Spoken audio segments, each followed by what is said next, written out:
સુરતમાં લોકશાહીના મહાપર્વની હર્ષોલ્લાસ સાથે ઉજવણી કરાઈ હતી ત્યારે સ્થાનિક સ્વરાજ્યની ચૂંટણીને લઈ યોજાયેલા મતદાનમાં નાયબ મુખ્યમંત્રી અને સુરત મજૂરાના ધારાસભ્ય હર્ષ સંઘવીએ પણ મતદાન કર્યું હતું।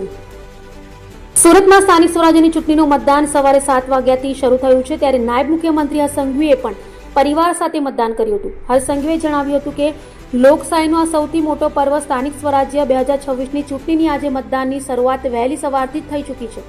રાજ્યભરના નાગરિકોનો આભાર માનવો પડે કે વહેલી સવારથી જ આ રાજ્યના હિતમાં આ રાજ્યના વિકાસને વધુ ગતિ આપવા માટે વર્ષો વર્ષથી ચાલતી રાજ્યની જોડી રાજ્યના નાગરિકો અને સૌ કાર્યકર્તાઓએ આજે વહેલી સવારથી જ ફરી એકવાર આ જોડીને હજુ સુધી વધુ મજબૂત બનાવવા માટે વહેલી સવારથી જ મતદાન કરી રહ્યા છે।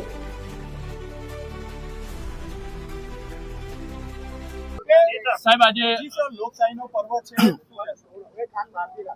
લોકશાહીનો આ સૌથી મોટો પર્વ સ્થાનિક સ્વરાજ્ય 2026ની ચૂંટણીની આજે મતદાનની શરૂઆત વહેલી સવારથી થઈ ચૂકી છે। રાજ્યભરના નાગરિકોનો આભાર માનવો પડે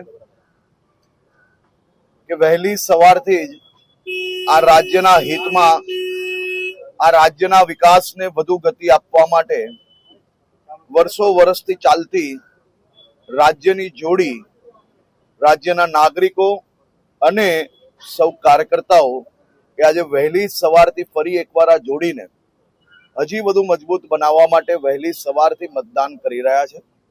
સુરત શહેરમાં બી આજે તમામ ક્ષેત્રોમાં મતદાન ઝડપથી થઈ રહ્યું છે અને વ્યવસ્થા બી સરકાર દ્વારા ઇલેક્શન કમિશન દ્વારા જે અદ્ભુત વ્યવસ્થાઓ કરવામાં આવી છે જેથી કોઈ બી જગ્યા પર લાઈનો બી એવી નથી લાગતી।